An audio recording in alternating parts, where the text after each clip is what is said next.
દોસ્તો, એક નાના ગામમાં લગ્નનો ખુશીનો માહોલ હતો. ઘરના આંગણે શહેનાઈઓ વાગી રહી હતી.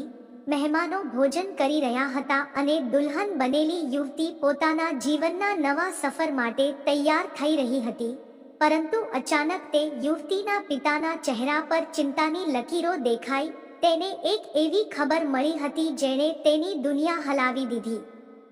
પછી તરત જ પોતાની દીકરીને દુલ્હનના વેશમાં જ લઈને એસપી રાધિકા ગુપ્તાની ઓફિસમાં પહોંચી જાય છે અને એસપી રાધિકા ગુપ્તા સામે તે રડવા લાગે છે અને કહે છે કે, હે મેડમ, તમે મારી દીકરીની ઇજ્જત બચાવી લો. ત્યારે એસપી રાધિકા ગુપ્તા પૂછે છે, આખરે વાત શું છે? તમે આટલા પરેશાન કેમ છો? આ દુલ્હનને આ ઓફિસમાં લઈને કેમ આવ્યા છો? અને તમારી દીકરીની ઇજ્જતને શું થયું છે? પછી તે વ્યક્તિ ફૂટ રડી પડે છે અને કહે છે કે, મેડમજી, મારી દીકરીના આજે લગ્ન હતા અને આજે મારી દીકરીની ઇજ્જત લૂંટાવાની છે. એટલા માટે આજે હું મારી દીકરીને લગ્ન મંડપથી લઈને તમારી પાસે આવ્યો છું. હવે તમારા પર જ વિશ્વાસ છે. અમારી મદદ તમારા સિવાય કોઈ નહીં કરી શકે. ત્યારે તે વ્યક્તિના કહેવા પર એસપી મહિલા પૂછે છે, પણ શું થયું છે? પૂરી વાત અમને જણાવો, ત્યારે જ અમે તમારી મદદ કરી શકીશું. ત્યારે તે વ્યક્તિ એસપી રાધિકા ગુપ્તાને બધી વાત જણાવે છે. પૂરી વાત સાંભળ્યા પછી એસપી રાધિકા ગુપ્તાના રૂવાડા ઊભા થઈ જાય છે અને એકદમ દંગ રહી જાય છે અને વિચારે છે કે આજે પણ આ દેશમાં આ પ્રકારના દુષ્કર્મીઓ છે. પછી એસપી રાધિકા ગુપ્તા ત્યાં એક્શન લેવા જાય છે તો તેમની સાથે એવું કંઈક થાય છે જેને જોઈને તમારા પગ નીચેથી જમીન સરકી જશે. દોસ્તો, આ કહાનીને પૂરી રીતે જણાવતા પહેલા અમે તમારી પાસેથી હંમેશા આશા રાખીએ છીએ કે વિડીયોને અંત સુધી જરૂર જુઓ. ચાલો હવે કહાનીને વિસ્તારથી સમજીએ. દોસ્તો, એક નાના ગામમાં એક બહુ જ દબંગ માણસ રહેતો હતો. તેની દબંગાઈનો હેતુ એ હતો કે આખા ગામમાં ફક્ત તેની જ ચાલતી હતી. ગામના લોકો ડરના મારે તેની જ વાત માનતા હતા. જે ગરીબ અને નબળા લોકો હતા તેમ પર તેનું પૂરું દબ્બો રહેતો હતો.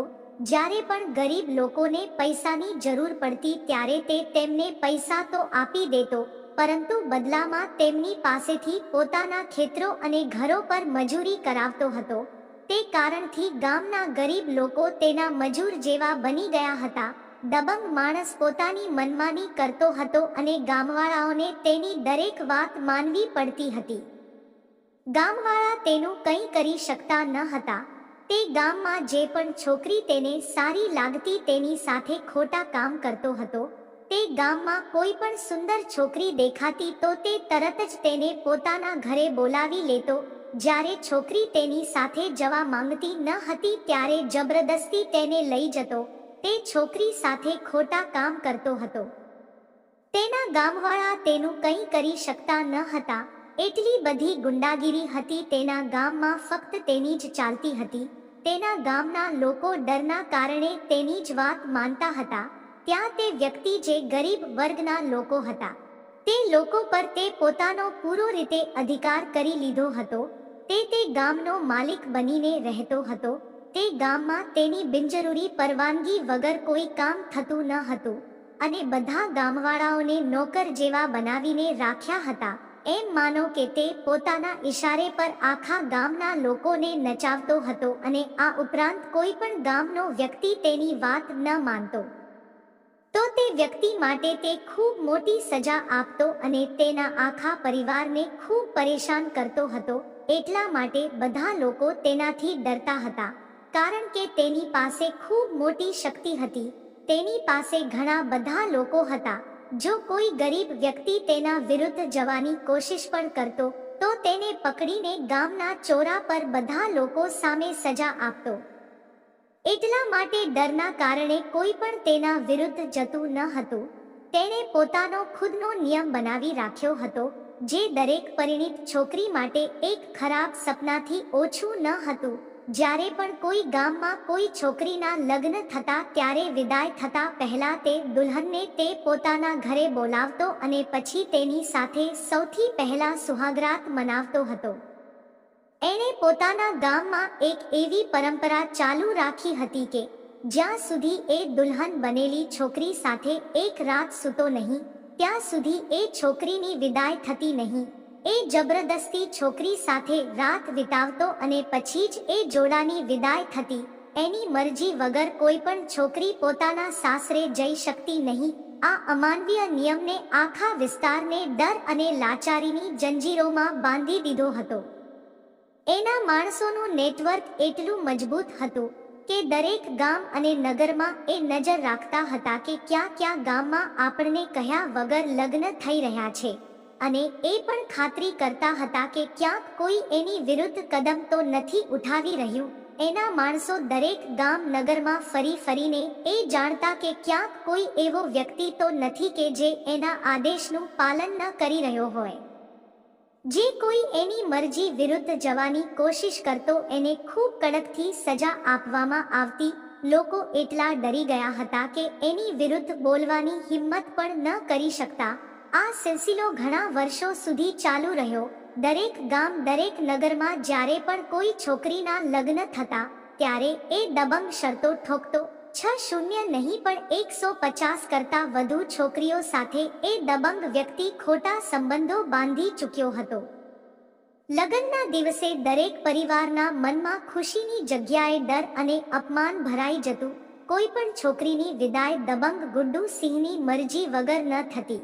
લોકો એની આ અમાનવીય હરકતથી તંગ આવી ચૂક્યા હતા, પણ એનો પ્રભાવ અને ડર એટલો વધુ હતો કે કોઈ પણ એનો સામનો કરવાની હિંમત ન જમાવી શકતું. જે કોઈ એની વાત ન માનતું એનો અંત ખૂબ ખરાબ થતો. એનો આતંક હવે માત્ર એક ગામ સુધી મર્યાદિત નહોતો. આખા વિસ્તારમાં એની દબંગાઈનો એવો ડર હતો કે લોકો પોતાની દીકરીઓના લગ્ન પહેલા જ ડરવા લાગતા હતા. એ વિચારતા હતા કે જો એને ખબર પડી તો શું થશે. એની મનમાની અને એના માણસોની નજર રાખવાથી લોકોના જીવનને નર્ક બનાવી દીધું હતું.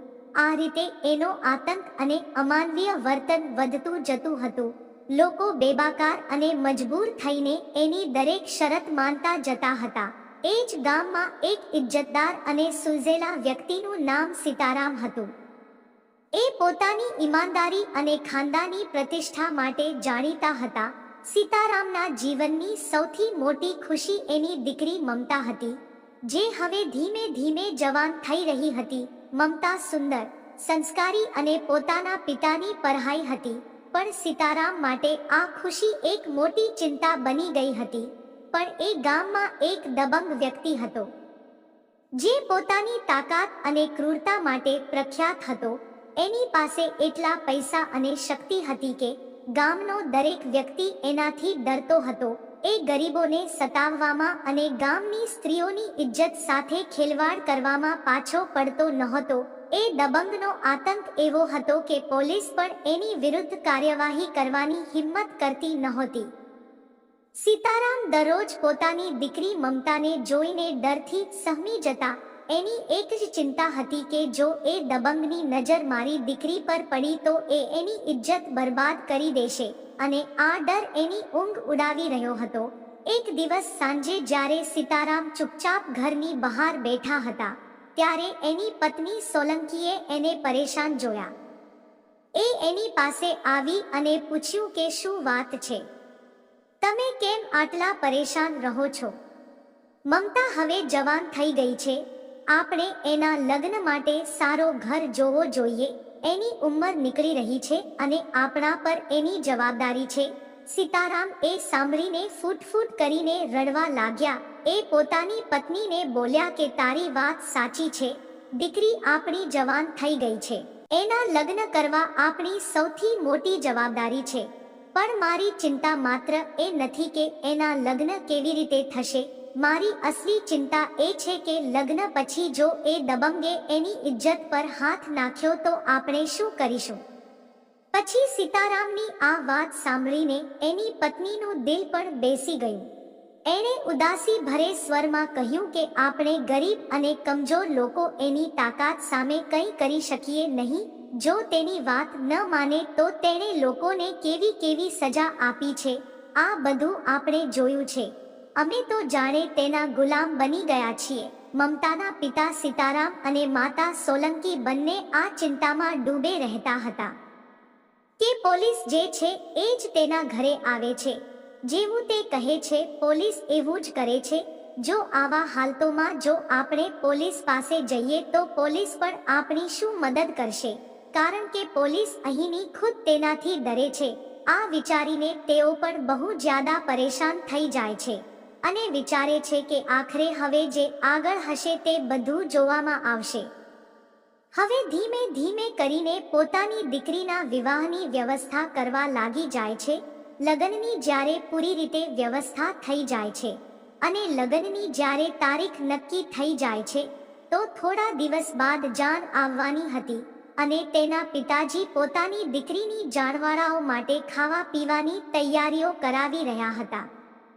ચારે તરફથી ખાવા પીવાની તૈયારીઓ ચાલુ હતી, પરંતુ જ્યારે સાંજના સમયમાં જાન આવે છે અને ખૂબ જ સારા ઢંગથી જાનની ખાતિરદારી થાય છે અને સવારના સમયમાં જ્યારે વિદાયનો સમય આવે છે ત્યારે ત્યાં સુધી સૂચના તે દબંગના પાસે આવી જાય છે અને તે પણ સૂચના પાછી મોકલે છે કે ભાઈ તું પોતાની દીકરીના વિવાહ કરી રહ્યો છો, પરંતુ વિદાય કરવાના પહેલા પોતાની દીકરી માટે તું અમારા ઘરે લઈને આવ. પહેલા એક રાત અમે તેની સાથે સૂઈશું. જ્યારે આ સૂચના માટે તે છોકરીનો પિતા સાંભળે છે ત્યારે એકદમથી તેનું કાળજું કંપી જાય છે અને તે મનમાં વિચારવા લાગે છે કે આખરે હવે હું શું કરું? આત્મહત્યા કરી લઉં કે પછી હું મારી દીકરીને હંમેશા માટે ખતમ કરી દઉં? પરંતુ હું મારી આંખોથી મારી આ દીકરીને આ દરિંદાના હવાલે નથી કરી શકતો.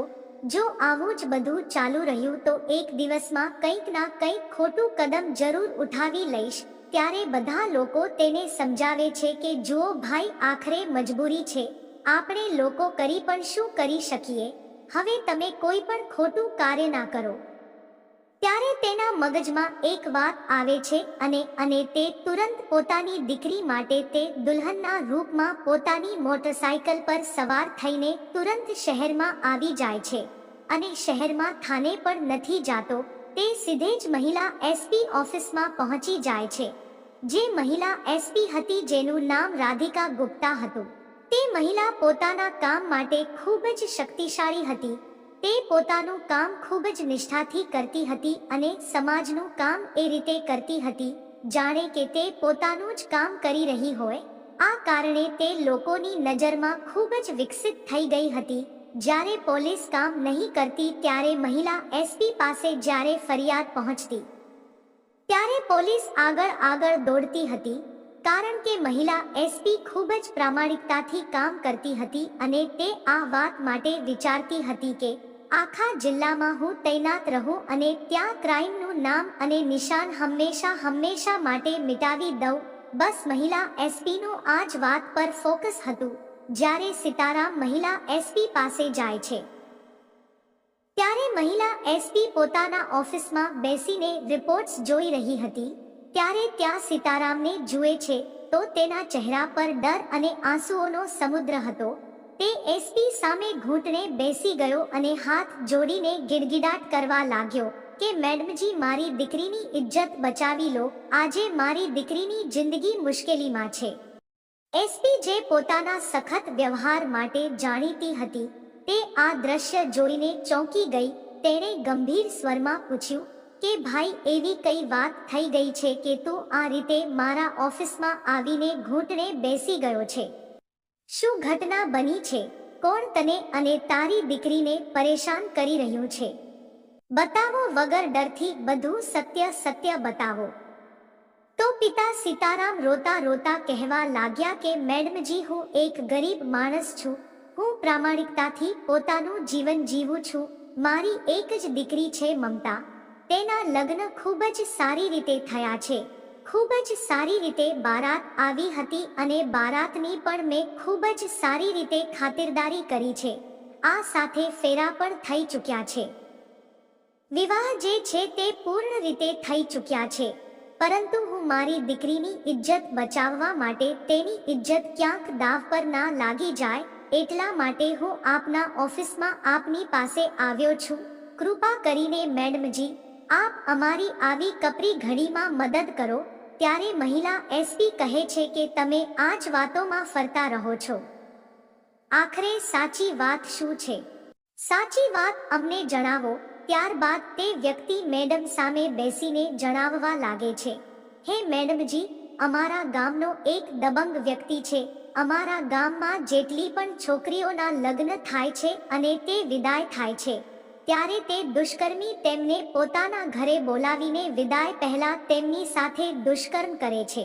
તેમની ઇજ્જત સાથે ખેલવાડ કરે છે. જ્યારે મહિલા એસપી પિતાના મુખેથી આ બધું સાંભળે છે ત્યારે તેમનો ગુસ્સો વધી જાય છે. ગુસ્સાથી તેમનો ચહેરો લાલ થઈ જાય છે અને તેઓ વિચારવા લાગે છે કે તમારા પર તે કેટલો અત્યાચાર કરે છે, કેટલી દાદાગીરી કરે છે અને નગરવાસીઓ બધા તેના દબાણમાં રહે છે. કોઈ પણ નગરવાસી તેનો વિરોધ કરતું નથી. ત્યારે તે પિતા કહે છે કે હે મેડમજી, વિરોધ તો અમારા નગરના ઘણા લોકોએ કર્યો, પરંતુ તેમના માટે તેણે પોતાના માણસો પાસે ચોરા પર ઊંધા લટકાવીને એવી માર મરાવી છે કે તેમનું બચવું પણ દુર્લભ થઈ ગયું છે. તેમની સારવાર પણ ડોક્ટરો કરવાથી મનાઈ કરી રહ્યા છે. તે દરિંદોનો વિરોધ કરનાર વ્યક્તિ માટે એવી કઠોર સજા આપે છે. આખરે આટલી પાવર થઈ ગયા પછી પણ તેનું સાધારણ વ્યક્તિ કોણ શું કરી શકે છે? પોલીસ જો પોલીસ સ્ટેશનથી પણ જાય છે, તે પણ તેના જ પક્ષમાં બોલે છે. જો કોઈ પોલીસ સ્ટેશનમાં જઈને રિપોર્ટ કરે તો પોલીસ સ્ટેશનના પોલીસવાળા પણ તે દબંગવાળાની પાસે બેસે છે, તેની સાથે ભોજન કરે છે અને તેની સાથે મળીને વાતચીત કરીને પાછા પોતાના પોલીસ સ્ટેશનમાં જતા રહે છે. ક્યાંયથી ક્યાંય સુધી પણ અમારી વાત સાંભળતા નથી મેડમજી. એટલે બધા લોકો ચૂપચાપ રહીને પોતાની દીકરીઓના લગ્ન કરે છે અને વિદાય પહેલા દરેક દીકરીને તેના ઘરે મોકલી દે છે. ત્યારબાદ તે ક્યાંક વિદાય થવા દે છે. જ્યારે તે પિતાના મુખેથી મહિલા એસપી આ વાતો સાંભળે છે તો આશ્વાસન આપે છે કે હે ભાઈ, તમે ચિંતા ન કરો, હું તમારી પૂર્ણ રીતે મદદ કરીશ. તમે તમારી દીકરીને અહીંયા જ બેસાડી દો અને તમારી દીકરીનો જે દુલ્હનનો જોડો છે તે મને આપી દો. હું દુલ્હન બનીને તેની પાસે જઈશ. પછી દુલ્હન બનીને પોલીસ સ્ટેશનમાં ફોન લગાવે છે. ફોન કરીને કહે છે તો પોલીસ સ્ટેશન વાળા કહે છે કે હે મેડમજી, તે બહુ મોટો પાવરફુલ વ્યક્તિ છે અને તેના પર રાજનીતિનો હાથ પણ છે, એટલે પોલીસ તેનું કશું પણ નથી કરી શકતી અને તમે પણ જ્યારે જાઓ તો મોટી સતર્કતા સાથે તેના પર હાથ નાખો, નહીંતર કંઈ પણ ઘટના થઈ શકે છે. કારણ કે તે વ્યક્તિનું નેટવર્ક જે છે તે બહુ મોટું છે. તેનું જે નેટવર્ક છે બહુ ફેલાયેલું છે, એટલે કોઈ વ્યક્તિ તેનો સામનો નથી કરી શકતું. જ્યારે પોલીસ સ્ટેશનની પોલીસના મુખેથી મહિલા એસપી આ વાતો સાંભળે છે તો તેમને એકદમથી ફટકાર લગાવે છે અને કહે છે કે તમે બધા પોલીસવાળા ડૂબીને મરી જાઓ. તમને શરમ આવવી જોઈએ. તમે પોલીસ પ્રશાસનમાં હોવા છતાં પણ કાયરો જેવી વાતચીત કરી રહ્યા છો. જ્યારે જનતા આવી વાતો કરે તો પોલીસ પાસે આવે છે અને જ્યારે પોલીસ જ આવી વાતો કરશે તો જનતા ક્યાં જશે? મહિલા એસપી પોલીસ સ્ટેશનના તમામ સ્ટાફ માટે બહુ વધારે દાટ ફટકાર લગાવે છે અને પોલીસ સ્ટેશનના અધ્યક્ષને ફોન લગાવીને કહે છે, તમારી પાસે જેટલી પણ ફોર્સ છે તેને તરત જ સિવિલ ડ્રેસમાં તૈયાર કરો અને ઘણા પોલીસ સ્ટેશનની પોલીસ માટે મહિલા એસપી જે હતી ફોન કરી દે છે કે તરત પોલીસ ફોર્સ લઈને તે ગામ પર પહોંચો, તે ગામને ચારે તરફથી ઘેરી લો. ત્યારે મહિલા એસપીના ફોન પહોંચતા જ 5 પોલીસ સ્ટેશનની પોલીસ ત્યાં પહોંચી જાય છે.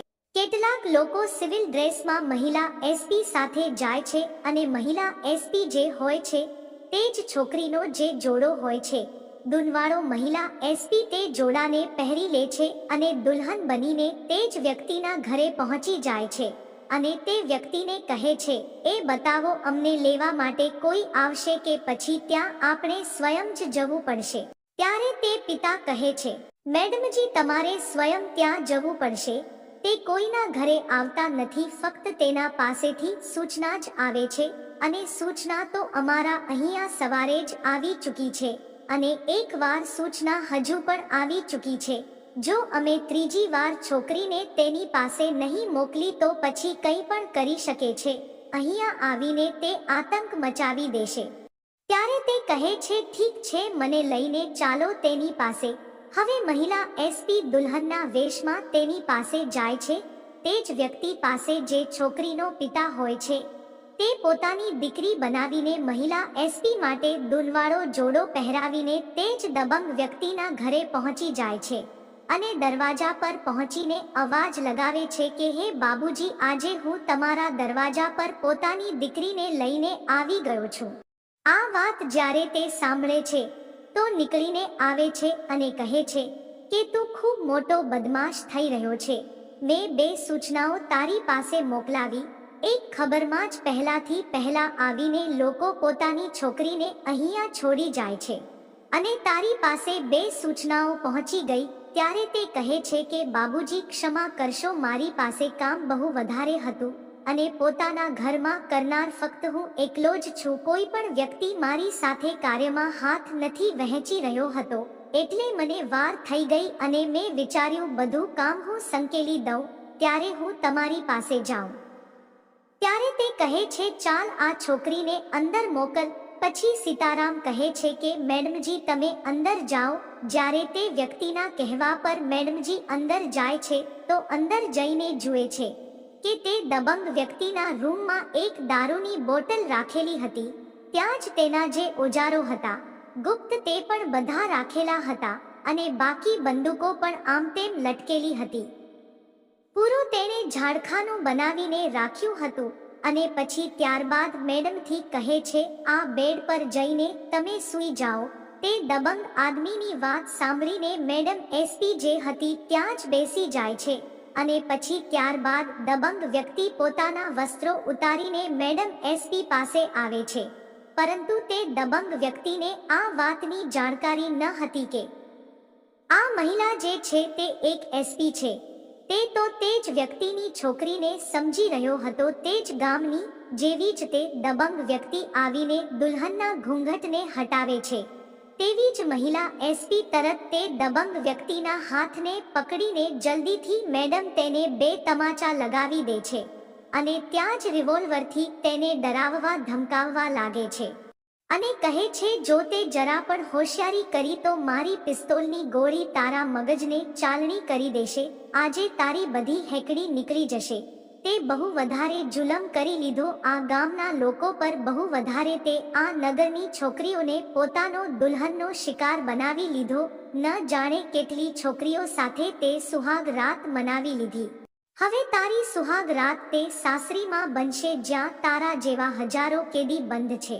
આ વાત સાંભળીને તે દબંગ વ્યક્તિ સમજી જાય છે અને કહે છે કે અરે મેડમજી, આજે તમે મારી સાથે ખોટો પંગો લઈ રહ્યા છો અને તમને ખબર નથી મારો બહુ મોટો પાવર છે.